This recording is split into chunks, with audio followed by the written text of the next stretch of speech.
Jeff Cavalier from Athlean-X. 13 million subscribers, PT. I too am a PT, minus 13 million subs. His video, top 5 worst exercises. 5 exercises he wants out of your program forever. Some of his reasoning is pretty good. Some of it I've got some pushback. So what we're going to do today is a translation from academia to English with a little bit of arguing. Jeff explains things, but like all of us overeducated muscle nerds, he tends to jump over the all-important why. And because why defines what, let's see how this goes. 5 exercises, really 6, because he throws in a bonus opener. 1 DPT reviewing another. So let's do this. What's up guys, Jeff Cavalier, Athlean-X.com. Come take a trip with me today to the Iron Graveyard. We're going to dig up 5 of the worst exercises that you can be doing. When I talk about that, I mean if I have overhead throwing athletes, pitchers, quarterbacks, a heavy overhead snatch is not the best exercise choice for me, especially when I know I have better options. All right, stop right there. He's not wrong, but he's not complete, and the distinction matters. The snatch is actually a great exercise. It's full body coordination, full body power production. Look at those snatches. And for overhead athletes, swimmers, baseball players, volleyball players, etc., it trains what you need, where you need it, above your head, where your sport lives. The problem isn't the snatch, it's the word that he stressed. A heavy overhead. Heavy. That's the whole argument right there. Here's the thing. People train the snatch like they're going to compete in the snatch. Lock out, move on, add more weight. Olympic scoring only cares about the lockout part. It doesn't care how you get there. So athletes, when training for the Olympics, tend to cheat that top position by letting their traps relax. This mechanically allows you to achieve the lift with as much weight as possible. Your shoulders are fully flexed. Your scapula just kind of turns off. For an overhead athlete, that's a slow motion car crash. Your shoulder socket isn't fixed to your axial skeleton. It's part of your scapula, your shoulder blade. When your scapula goes slack at full shoulder elevation, you're setting up impingement. You're grinding down the supraspinatus. That's the muscle sitting right in the traffic zone between those two bones. Do that enough times and your shoulder starts hurting every single time you raise your arm. And that's kind of a problem if raising your arm is literally your job. So the fix, drop the weight, keep your scapula engaged all the way to the top. Good technique doesn't stop with your elbows. It's a full body movement. Not to mention, you'll get better gains out of it too. So the snatch has been contextualized. Let's just call that our appetizer. Now we get to what Jeff calls the Iron Graveyard. Simply put, these are exercises he thinks you should avoid always. First up is the chest fly. And, well, here are my opinions. We'll continue. No discussion of the worst exercises starts without bringing up the flies. Now, the controversy can get started right away. Guys, you know how I feel about this exercise. We know that a lot of people make the argument that doing chest flies increases the stretch on the chest, right? Simply not true, because we know that the origin and insertion of the chest prevents that from happening. We know that with the chest, we can actually feel where it goes. If you can feel where it inserts over here onto your upper arm.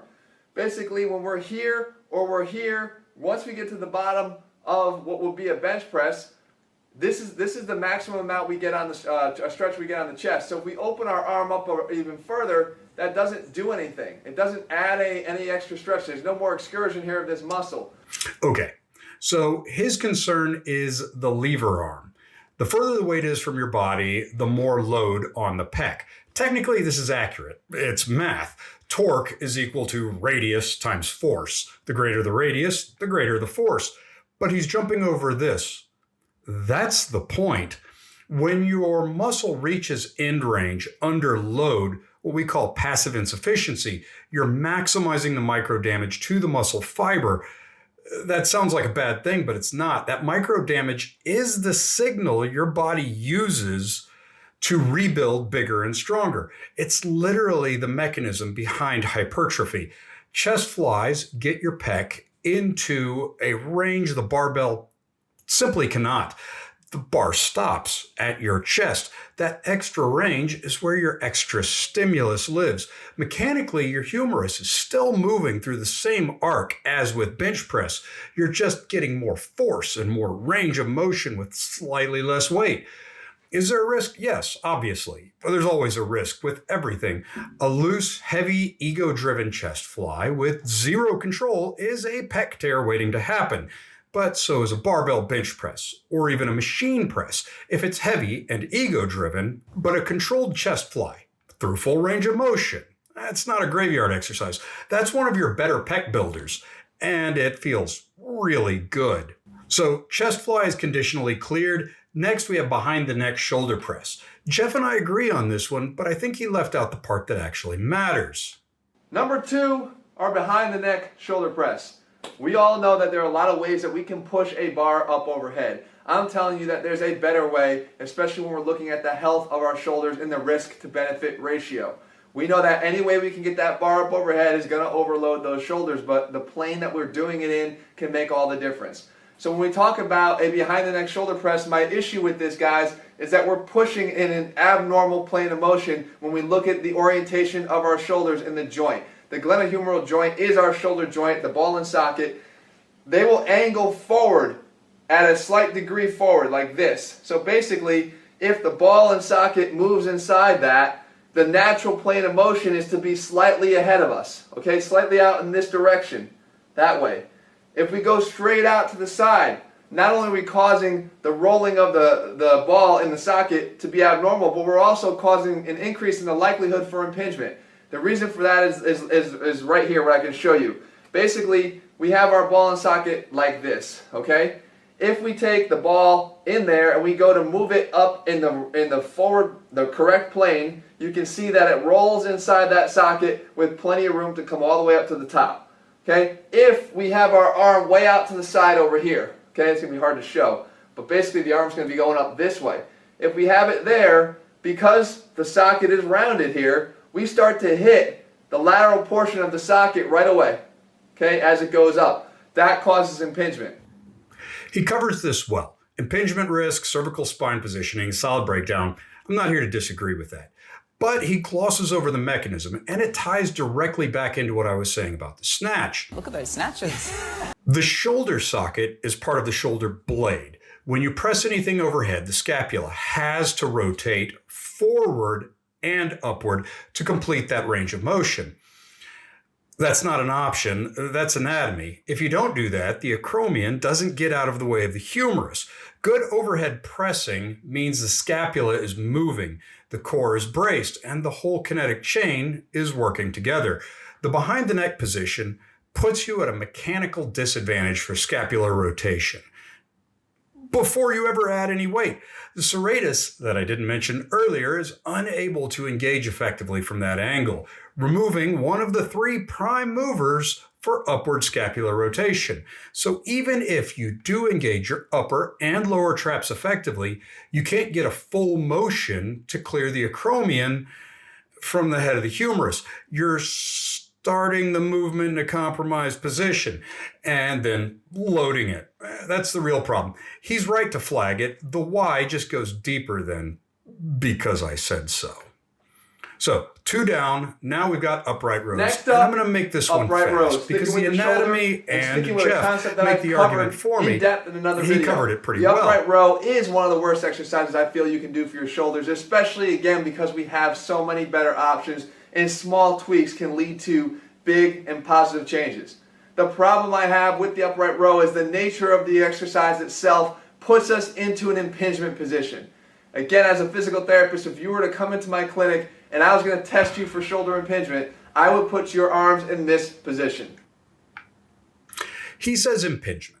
So let me show you exactly what that means. What he's showing you is called the Hawkins-Kennedy impingement test. Impingement is what happens when the acromion, that bony roof again, runs out of clearance above the greater tubercle, a bony bump on the humerus.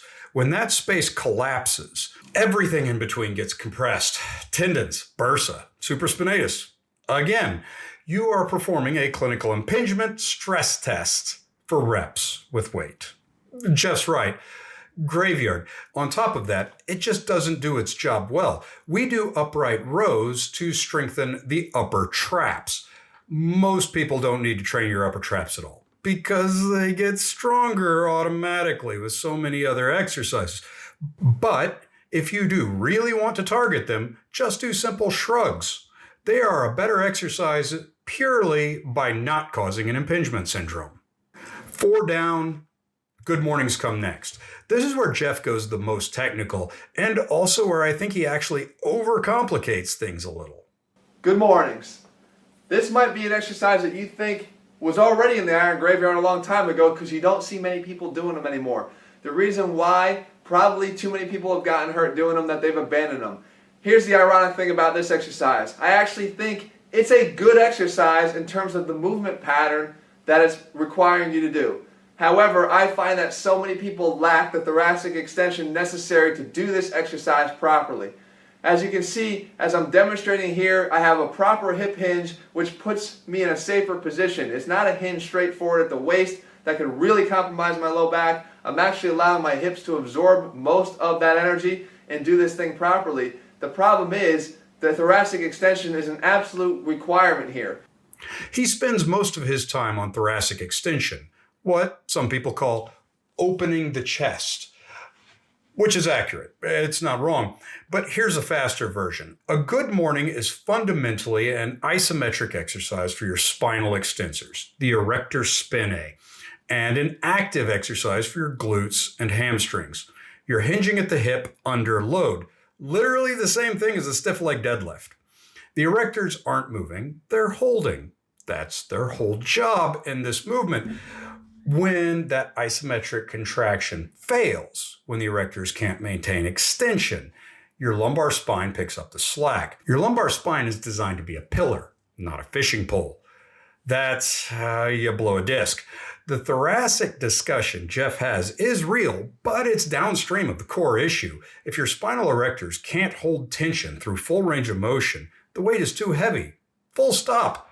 If your back rounds anywhere, upper, lower, middle, hell, your tailbone, I don't care where the weight needs to come down. So drop weight and have fun.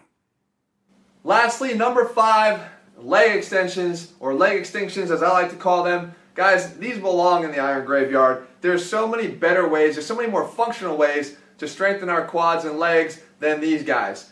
So many reasons why. We have a shearing force that gets placed on our knees. We have constant tension on our ACL ligament. Not a good idea. We have an imbalance of the activation between our VMO and our rectus femoris. Now we get to the one that I'm most concerned with, because I've blown my own knee a couple of times. They say therapists get into this to figure out how to fix themselves. I've blown my own ACL 3 times, got it fixed twice. Now I just live with it. I've been on both sides of this treatment table, and I have the scars, which I probably shouldn't show off so much. So let's talk about leg extensions. His argument is anterior shear force, 4 reps, and he just glossed over what the hell that even means. It's this. The tibia is sliding forward underneath the femur at end range, loading the ACL. It's driven by a line of pull from your quads, specifically without hamstring co-contraction, which will arrest that forward glide. Hamstring co-contraction will be found in squats. When you're doing a targeted leg extension, the hamstrings just check out. You can't see it, but trust me, it's happening. Oh, wait, yes, you can. Here and here. But those are sissy squats, I hear you saying. Well, look at the angle of the tibia in comparison to the femur. Look at the direction of force. It's the same movement, only in closed kinetic chain, but it's still the same thing happening. For that reason alone, I totally agree with him. Screw weighted long arc quads in all of their forms. So, where does that leave us with Jeff Ketelier? Honest answer, he's good. Real DPT, real knowledge, most of it holds up. The snatch needs context, not a band. Chest flies should stay. Behind the neck press and upright rows, graveyards, probably right. Good mornings, manage that load. Leg extensions, set that machine on fire. Burn, heretic. It does not deserve last rites. Here's the deal with fitness advice and injury prevention. The answer is almost always, it depends with context. The context is you, your history, your mechanics, your goals, except long arc knee extension and sissy squats. Those are always wrong. That's what I want to help people figure out. What do you all think? What do you never do? Drop it in the comments. Subscribe if you're a muscle nerd like me who likes to understand how these things work. Next time I'll be doing Dr. Mike or Jeff Nippard. Drop in other comments. Let me know which you'd prefer.